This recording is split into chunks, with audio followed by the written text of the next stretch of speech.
भाई मुझे नहीं समझ में आ रहा कि योगी जी ने कहाँ रोजगार दे दिया, क्या इंडस्ट्री उन्होंने लगा दी जिसमें रोजगार मिल रहा है। अभी आप देख रहे हैं जो सरकार रोजगार देने की बात कर रही है, उसके पास लॉकडाउन पीरियड में मजदूर जो सड़क पे मरे हैं उसका डाटा नहीं है। इससे बड़ा दुर्भाग्यपूर्ण और कोई काम हो नहीं सकता।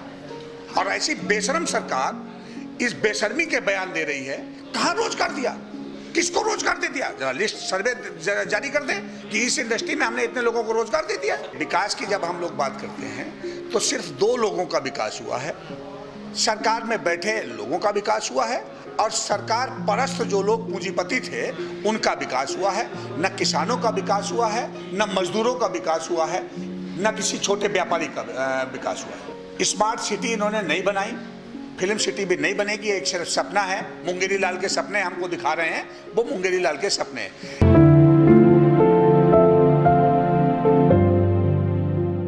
देखिए, न्याय तो मिलना चाहिए और न्याय लेने के लिए ही हम लोग संघर्ष कर रहे हैं। उसी के लिए लड़ाई है हमारी कि न्याय मिले, और न्याय निश्चित तौर से मिलेगा। अगर इस तरीके से नहीं तो हम सड़कों पे आके संघर्ष करेंगे, संघर्ष के माध्यम से न्याय प्राप्त करने का प्रयास करेंगे। देखिए, ये निश्चित तौर से ये कानून खत्म करते जा रहे हैं, मालिकों को अधिकार ज़्यादा देते जा रहे हैं, जिससे कि मालिकों के हौसले बुलंद है।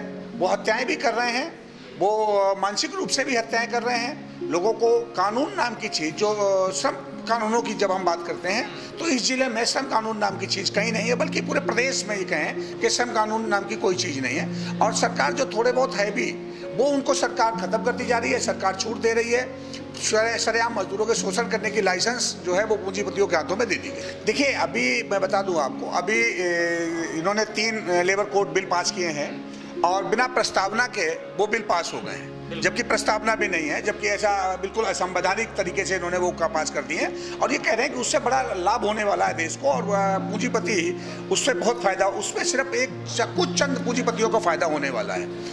उन्होंने फिक्स टर्म ये लिया है। फिक्स टर्म में यह है कि चाहे जब रखे चाहे जब निकाल दे, जॉब की सिक्योरिटी नहीं है, उसकी सोशल सिक्योरिटी नहीं है।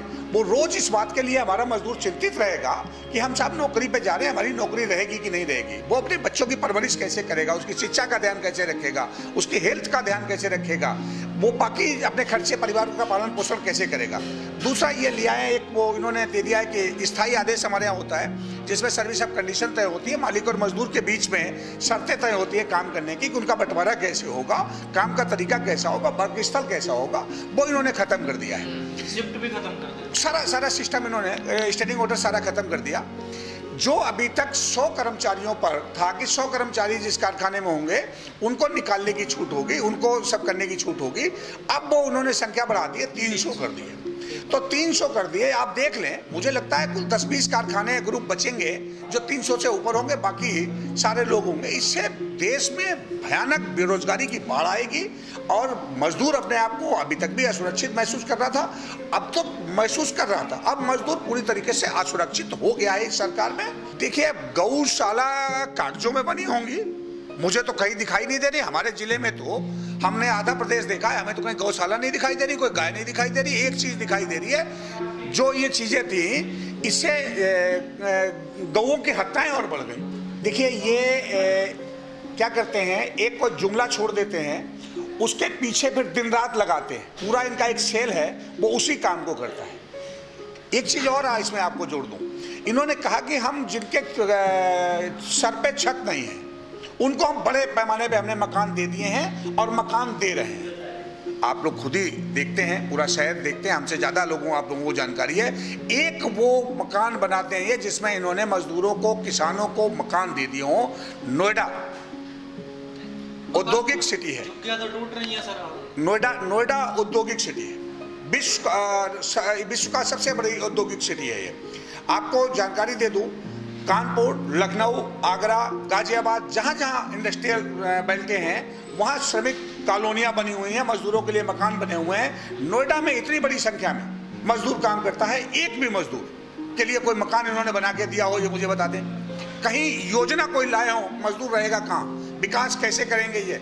आप पैरिस तो बनाने जा रहे हैं देश को भी और प्रदेश को भी, लेकिन उसका सिस्टम क्या, उसका खाका क्या है, उसका इंफ्रास्ट्रक्चर क्या है, जरा उसको बताने को तैयार नहीं। सिर्फ जुमलेबाजी करते हैं, सिर्फ एसीओ में बैठ के तय करते हैं। मजदूर का दर्द इनको नहीं मालूम।